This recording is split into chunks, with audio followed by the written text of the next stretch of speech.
Floods are the most common and costly natural disaster in the US, and they're happening more often, even in places you wouldn't expect, like in central Texas recently. Hey y'all, welcome back to the channel. I'm Scott, and today we're covering something a little bit more heavy than the usual gardening or prepping tips, but what to do when a flood hits your house, and how to prepare for the next one. So whether you're dealing with river overflows, flash floods, or even hurricanes aftermath, this guide will walk you through it step by step. So here's what we're going to cover. What to do when a flood strikes, how to stay safe during and after, and most importantly, how to flood-proof your home and your family plan for the future. Part 1. During the flood. When the water starts rising, your decisions in those first minutes matter. So here's what you need to do immediately. So number 1 is get to higher ground and fast. If your area is under a flood warning or an evacuation order, don't wait, get out while you can.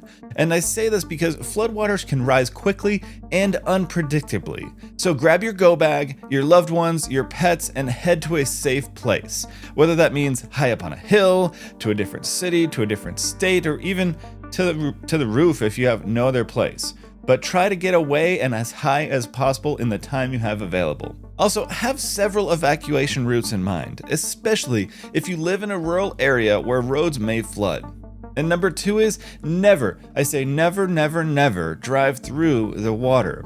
Just 1 foot of water can float most vehicles, even big trucks. And it's easy to misjudge the depth because you can't see the ground and the water is usually muddy. And what looks like a shadow puddle could be a washed out road underneath. I've seen this way too often in my former life as a cop, where people try and cross roads and they end up doing things like getting themselves hurt, stuck, or even worst case, killed, or people in the car killed. So just don't do it. It's not worth it. Number 3 is turn off the utilities if it's safe to do so. So electricity and water don't mix. I know, big surprise. But if you can safely access your breaker box, shut off the main power. And the same goes for the gas and water lines. Just turn them off to avoid explosions or contamination later. Because the water line may be a sleeper tip in here, and that's because it may not make sense to, well, why do I need to turn my water off if it's flooding outside? Well, eventually you're going to come back to your house and you're going to want clean, fresh drinking water that, you may still have to boil, but at least it's not dirty, contaminated with all sorts of other random gunk. So make sure you get all water, gas, and electricity off if possible. And number 4 is grab your emergency kit. This is where your preparation pays off. Here's some ideas of things that your kit should include, and this go bag can be used for honestly a lot of different things, not just a flooding go bag. But flashlights with extra batteries, have some bottled water, and I would usually include some way to make clean water, but bottled water to get you started at least. Non-perishable food like MREs, or you could even use canned foods. Make sure you have plenty of extra medications to get you by for at least a month or 2. That'd be your best bet if you require medications for like blood pressure, and stuff like that. Make sure you have your phone chargers or a power bank, because just because there's a flood doesn't mean the grid or cell networks are down, and you can still use those to talk to emergency services and family and friends. You also want copies of important documents, so birth certificates, marriage licenses, social security cards, passports, all of that stuff.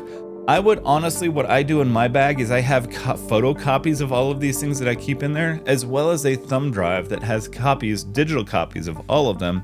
For various reasons, they both pay off for different reasons. Also make sure to have an extra set of clothes, maybe some blankets, and also the biggest one here is some first aid supplies. Number 5 is stay tuned to alerts. If the power or your Wi-Fi or internet goes out, a battery-operated NOAA weather radio is your best friend. They're fairly inexpensive, the $20 to $40 range. You can get one, I'll link below in the description, but they can be super useful in instances like this where you have no internet, no radio, no nothing. So make sure to listen to evacuation routes, shelter information, and any sort of local updates.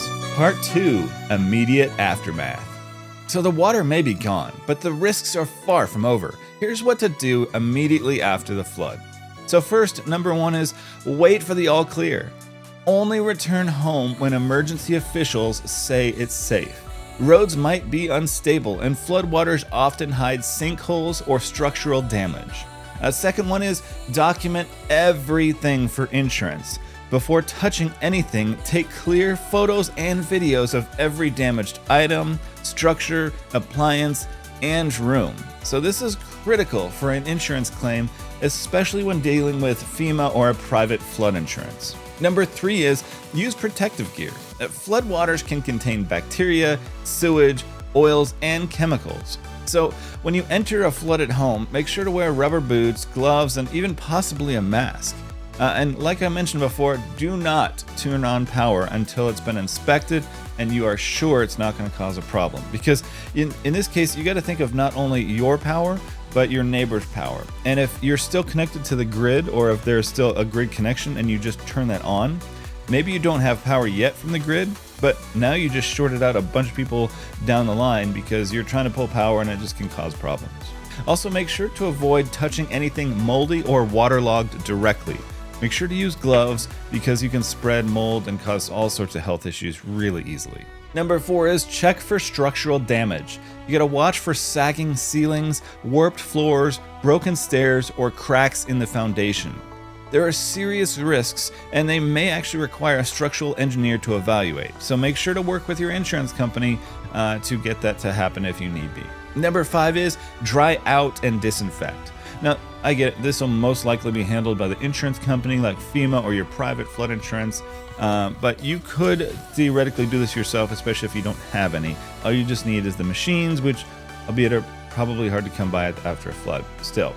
How you want to do this though, if you can and have access to the equipment, is to get fans and dehumidifiers running ASAP. You got to open the windows and doors for airflow. This can get everything, just all the humidity, all the water out as quickly as possible, and it's going to take time, so keep that in mind. Then you're going to want to use a bleach water solution. So basically 1 cup of bleach to every 5 gallons of water to disinfect hard surfaces. Basically you're going to use a paper towel or a towel of some form, sponge, whatever, and just dip that in, spread it around, and then let it dry. Keep in mind it is bleach, so it is going to discolor anything, but it will kill any bacteria. Anything that is absorbent though, like carpet, mattresses, couches, will need to go because there's unfortunately just not a whole lot you can do to get rid of any of the damage or bacteria or anything in it. And 6 is contact your insurance company. The sooner you file a claim, the faster the recovery. And be persistent. Make sure to take notes during every call, ask for names, reference numbers, and time frames. That's going to be huge and get you a long way.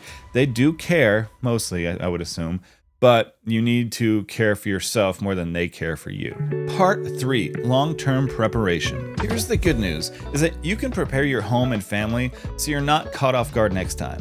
So let's break it down how to do this. Number 1 is flood insurance. We've mentioned it a few times throughout this video already. It is not optional. Homeowners insurance does not necessarily cover floods. So get a policy through FEMA's National Flood Insurance Program or a private insurer, especially if you live near a floodplain, on a floodplain, or any place where, it has a tendency to flood. And here's a tip that policies can take about 30 days to take effect, so do not wait for hurricane season and do it previously to that. Number 2 is elevate your home's systems. So you can do a couple of things. These range from easy to not so easy, and you need a qualified person to do it, but these are just some options at least for you. So raise your electrical outlets, raise your circuit breakers, your water heaters, your furnace or HVAC systems, and even your washer and dryer. So even just a foot of elevation can make a huge difference. Now, are we going to be doing this here in Southern California? Probably not. But hey, if you live in someplace like New Orleans or, maybe in the floodplains in Texas that you can have a higher likelihood of getting floods, this is something you're probably going to want to do. Number 3 is install flood protection systems. So things like sump pumps with a battery backup or backflow valves to stop sewage from backing up. You can even get French drains or dry wells for water diversion. You can also, which is super handy and we use, is have water sensors for early warnings in basements and crawl spaces. So that way if there does seem to be water pooling up, then you can get an alert on your phone or whatnot and take care of it before it gets to be a bigger deal. We use this for things like our water heater and stuff like that, not necessarily for flooding, but they're multi-purpose. Number 4 is prepare a go bag like we've mentioned before and a family plan. So your go bag should be a waterproof bag and ready to grab at a moment's notice. For your family plan, you want to do things like choose a meeting place, a backup contact person out of state, and teach your kids how to respond to alerts.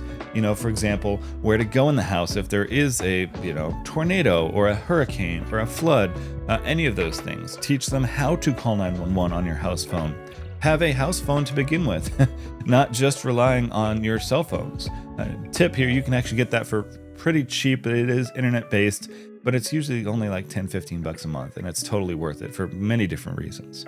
Number 5 is make your yard work for you. You can use landscaping to redirect water. Things like swales, which are shallow trenches that redirect water. You can use rain gardens for those like really water-loving plants. You can even have permeable pavers instead of just solid concrete. You can use berms to direct water flow away from your house. All sorts of things, so just keep that in mind when you're planning your garden and your landscaping, that can help you in these situations. And number 6 is practice and update these things annually. Every year, do a flood readiness checkup. Make sure to review your insurance, make sure the terms are still good with the value of your house and everything you have in it. Make sure to test your sump pump so that you can get the water out if you need to and replace it if need be. Replace any expired go bag items, medications, things like that. And then practice your family evacuation plan. This can be a fun exercise for your family, especially if you have little kids, of how to do things, the immediate actions and the middle steps of evacuating. And you can turn it into a day event and go get some food and have it be a fun time and something that they will remember, because that's what you want your kids to do, is to remember this stuff. So in closing, floods can be devastating, but with the right mindset and preparation, they don't have to be life-shattering. You can rebuild, you can prepare, and you can protect your home, your family, and your peace of mind. So if this video helped you at all, please give it a like, share it with your neighbors, and hit that subscribe button for more practical homestead and home survival tips. So make sure to stay safe, stay ready, and I'll see you next time.